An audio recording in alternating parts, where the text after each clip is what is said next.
So I just want to get your take on what is the M&A outlook for next year? I think the M&A outlook is quite good. I mean, there are a number of diverse markets to invest in. There are a number of macroeconomic effects that are affecting the prospects for FDI in the future. And I think you're going to start seeing significant investment again in some of the countries that have not seen the strategic FDI growth, like Spain, like Ireland has actually already seen some of the rebound growth. I think you're seeing a lot of investment in the U.S. I think there's good prospects for continued good prospects for Latin America. I think we have a number of regulatory measures in Mexico City that have opened up Mexico City to foreign investment in a number of sectors that were previously more had protectionist laws. Such as telecommunications and media, such as energy, such as maybe infrastructure, and a number of others. And so I think that's going to be present many opportunities for growth. And we're seeing a significant amount of investment in Africa, a significant interest in Africa from our clients. And I think the FDI flows that were traditional flows are taking different directions.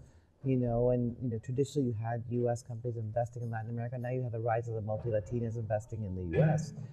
Traditionally the U.S. invested in China. Now you have, from virtually zero investment, you have $60-some billion worth of investment from China into the U.S. So I think it's a very interesting dynamic. So you seem to be very optimistic about it.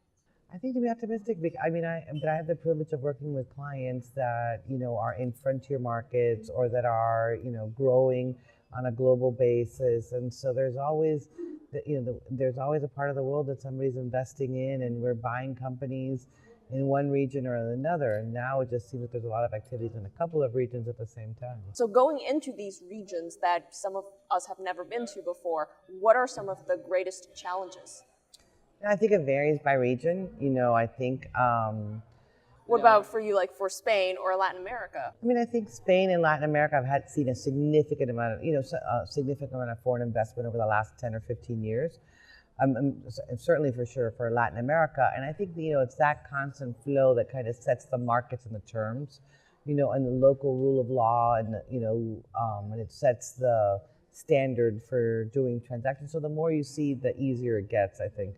With the exception of Brazil, that is quite a complex place to do business, and they have not had the regulatory reforms and openness, to do business there that some of the other markets have had, from a fiscal reform or from a corporate reform or from a local law, labor reform. And Brazil has still it's quite a complex place to do business. It's been growing significantly, maybe not this year, it's only grown at 2%, but it has been growing significantly the last decade, and it's created a middle class, and so I think it'll continue to grow, but it still has those barriers for complexity of doing business, as opposed to some of the more emerging markets in Africa, which have not seen as much for FDI in the last decade or so, and you're seeing a significant amount of entry into certain countries. You can't generalize from a region because there are a number of countries in Latin America that have seen zero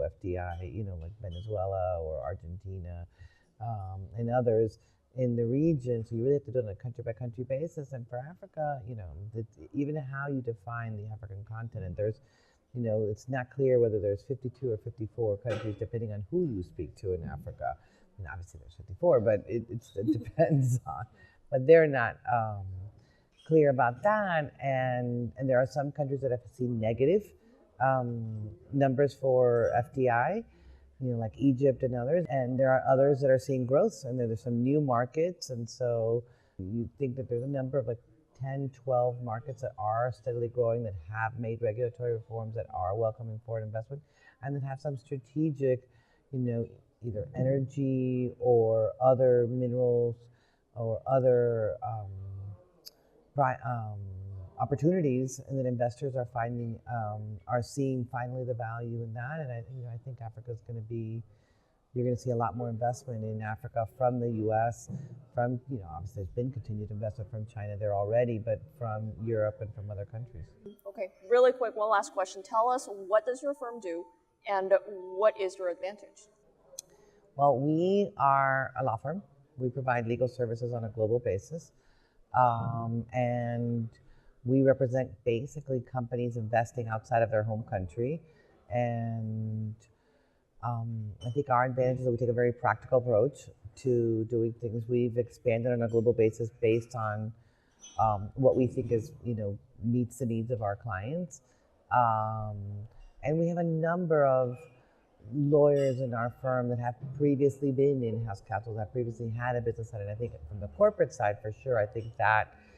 Why do you think that's such an important experience, having been an in-house counsel? I think have business experience and then being a corporate lawyer is important because, it's sometimes you have to be the client to understand What they want. What they want.